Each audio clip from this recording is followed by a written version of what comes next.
Welcome to Group 4's presentation on gamification in learning.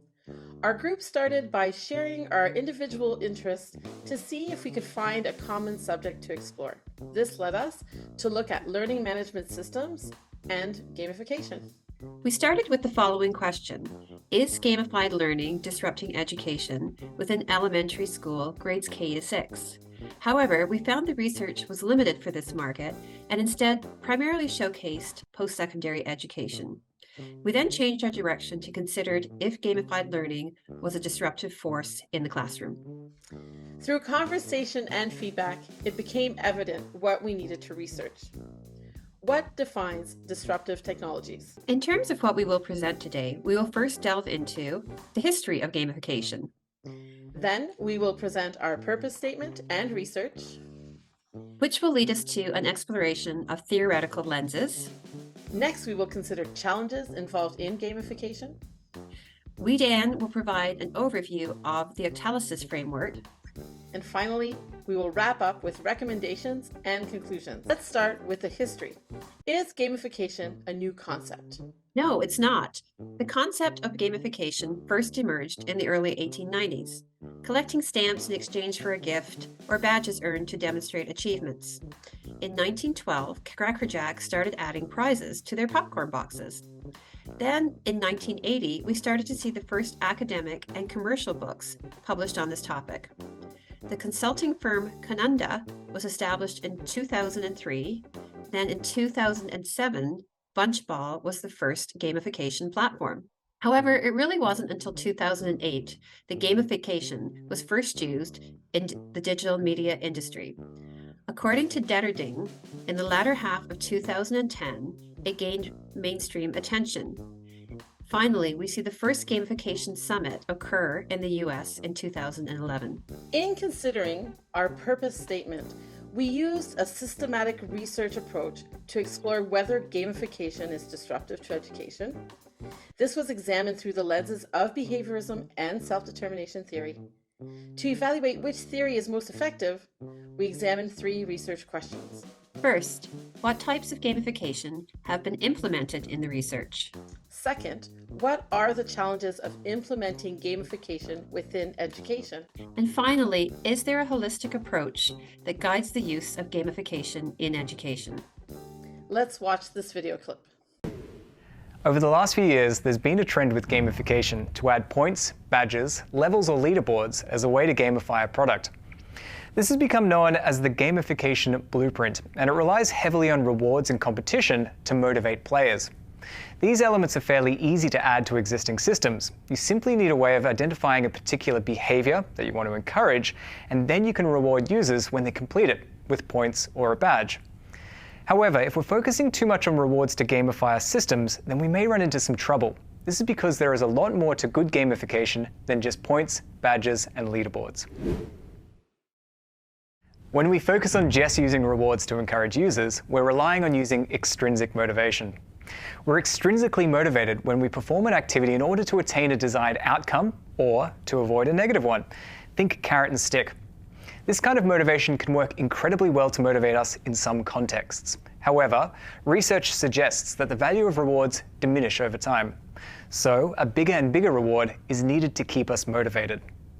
Research also suggests that once the reward is removed, we're less inclined to continue the activity. Extrinsic motivation also doesn't really explain why we play video games. Yes, rewards are a big part of games, but they're generally not the primary reason we play games. There is another type of motivation that helps explain why games are so engaging, called intrinsic motivation. If you're intrinsically motivated, then you're motivated not because you want a reward or you're avoiding punishment, you're doing it because you find enjoyment in the activity itself. When it comes to games, generally no one pays you to play games or punishes you when you don't play them. You're playing them because you enjoy the game itself. So, if this is the reason games are so motivating, then rather than just focusing on rewards when it comes to gamification, it's important to consider how to make gamification intrinsically motivating. There's a number of ways to better support intrinsic motivation in games and gamification. One way is to look at 3 basic psychological needs proposed in self-determination theory and promote these through game mechanics. These needs include. Great, so why is this worth researching? Well, student engagement and motivation have been a topic of pedagogical discussion for decades.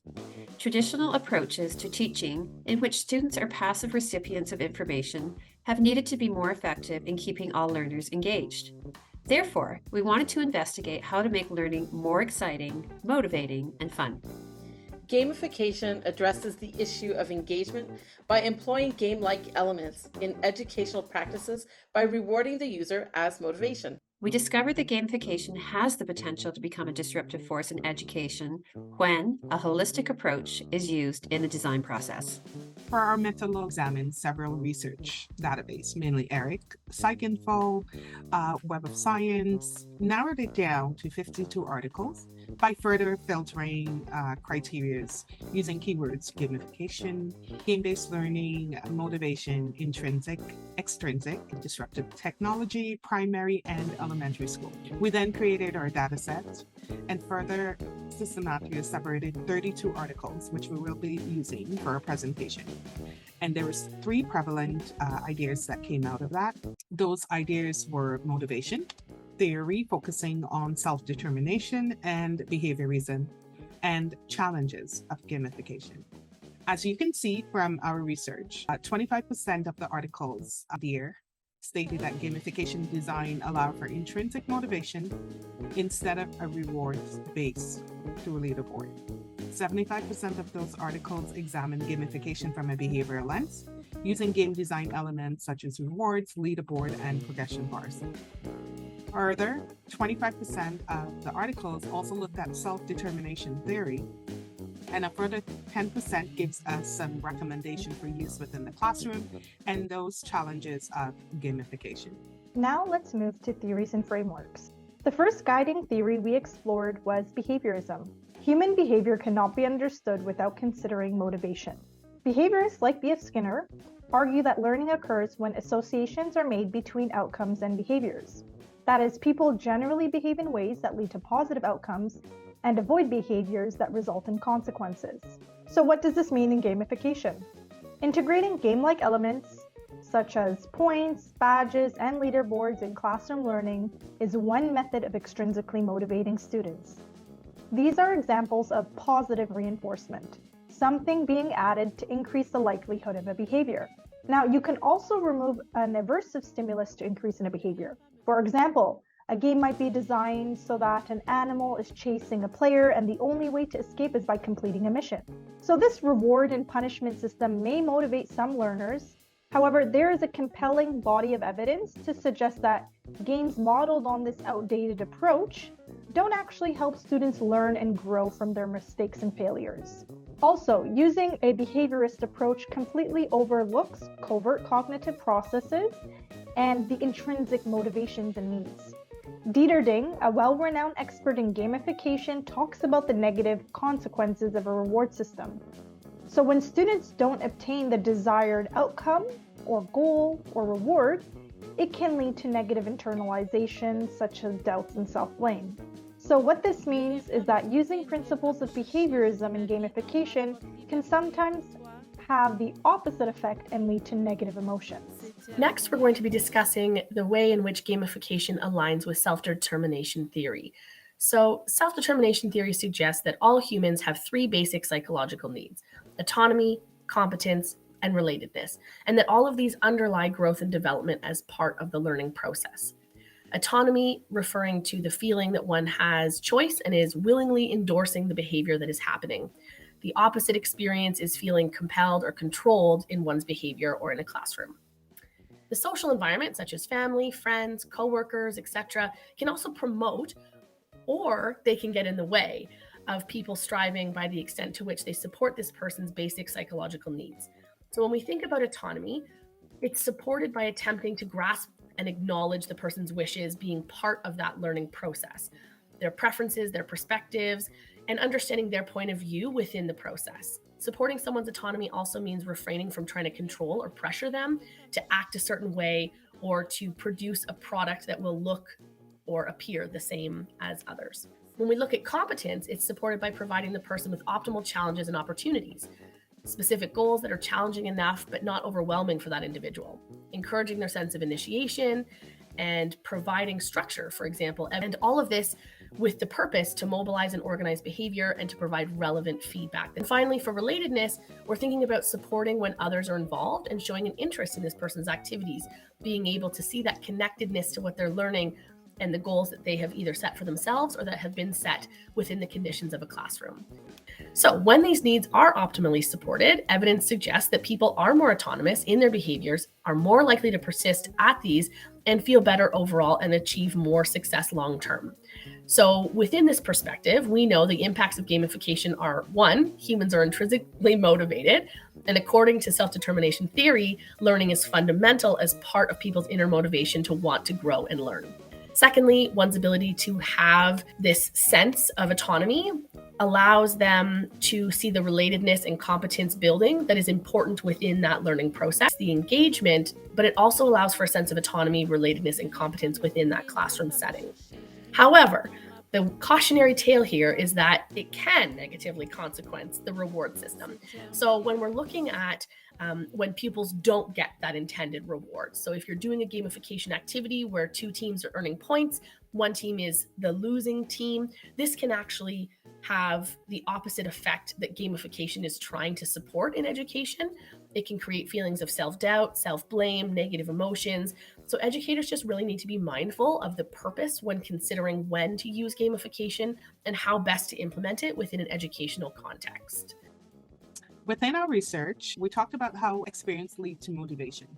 Although there are many definitions of gamification in the literature, they all share the same or certain characteristics: the use of strategies, models, dynamics, mechanics, and game elements in contexts apart from games, with the sole goal of creating playful experiences that further encourages motivation, involvement, and fun. There were three specific ideas that came from our research. Mekla et al. Proposed the idea of motivation enhancement that has been prevalent within gamification. And he stated that gamification components such as points, levels, and leaderboards may foster emotions of competence when viewed as informational, increasing intrinsic motivation and encouraging performance gains. Secondly, Dieter 2014 focused on the idea of playful experience, which asserts that most gamification practitioners and game designers are not really focused on the playful experiences of users, but more on motivating the end behavior, the end user behavior, therefore missing out on the user experience. And finally, the research looked at improving student motivation.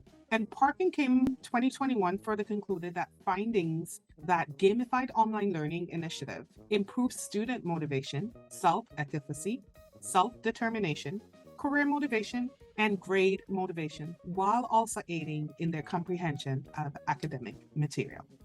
So, despite the increase in the concept of gamification, some challenges have definitely arisen concerning your research. What are some of those challenges that you have found? The first lesson lies in learner interaction. Christe et al. In 2018 have research which identified 4 potential adverse effects: indifference, lack of ability to achieve the goals, non-enjoyment of the activity. These could be reasons why a student's preferred way of acquiring knowledge is not being met, and thus creating a non-participatory, indifferent learner. In an activity where a student's reward is being placed, such as a podium, students may choose to stop playing should they see that they are too far behind to achieve first, second, or third, leading to loss of performance. Gamification in a lesson may appear to be redundant and encourage students to not complete a task, and this becomes an undesired behavior. The behavior of not completing exercises is demonstrated. Lastly, the inability for equity in learning styles and individual needs can create a low achieving student and students that are easily distracted an opportunity to detach from the gamification session and will then showcase declining results. Educator training and context of use are also key in using gamification and education. According to Sobolev et al. In 2018 as well, while gamification offers the chance to participate, educators must get training and comprehend the kinds of activities that fit within the context of education. Some of the key elements an educator needs can include gamification for the fun learning experience and not an achievement-based activity, a variety of gamification styles in order to access the learning preferences of all students. Preparing the learner. This allows for the gamification activity to reflect the vocabulary, the learning steps, and the knowledge that have already acquired in learning. And gamification activities should vary depending on the age of the learner and the subject as well. The third challenge we wanted to bring up is related to game design and the educational purpose behind gamification. So we all know that gamification can be something that is a valuable tool. The challenge that can come with this is that there is evidence that factors in game design like motivation, user intrinsic values, and real-time feedback can also affect how effective gamification is overall. So in this, we're considering the fact that there is an alignment that needs to happen in terms of the educational purpose being very clear when using gamification and ensuring that the value system being placed in gamification type events is worth the potential risk of students who may lack motivation or lose motivation based on the outcome if their rewards are not given as part of this reward system in the gamification realm. We previously discussed the problems associated with using a behaviorist approach to gamification. Adding game-like elements alone, like a scoreboard, may captivate students initially, but it's not likely to sustain motivation long-term. Using a self-determination framework moves us one step forward. It acknowledges cognitive processes and intrinsic needs of humans. What we did next was search for a more holistic framework, one that goes beyond rewards and competition and that combines the two systems. We came across Octalysis, a gamification framework created by Yukai Chao, which distinguishes between 8 core drives that motivate humans. Humans are at the center of this design. Octalysis is an octagon-shaped framework that encompasses 8 core drives. These are epic meaning and calling, empowerment, social influence, unpredictability, avoidance, scarcity, ownership, and accomplishment. These core drives, as Yukai suggests, motivate us to do all the things we do in life. Now, the octagon framework can be vertically divided into 2 sections. The left side of the octagon focuses on core drives relating to extrinsic motivation. The right side of the octagon focuses on intrinsic motivation, so core drives that motivate us to behave in specific ways for the sake of pleasure or contentment. The top half of the octagon, accomplishment, meaning, and empowerment, are core drives that are positive in nature. So, for example, you're motivated to do something for the sake of developing a skill or exercising creativity, whereas the bottom half of the octagon, scarcity, avoidance, and unpredictability, are core drives that motivate us to act, but they may evoke emotions such as worry and fear. In the end, we believe that using this framework, teachers can build rewarding and engaging learning experiences.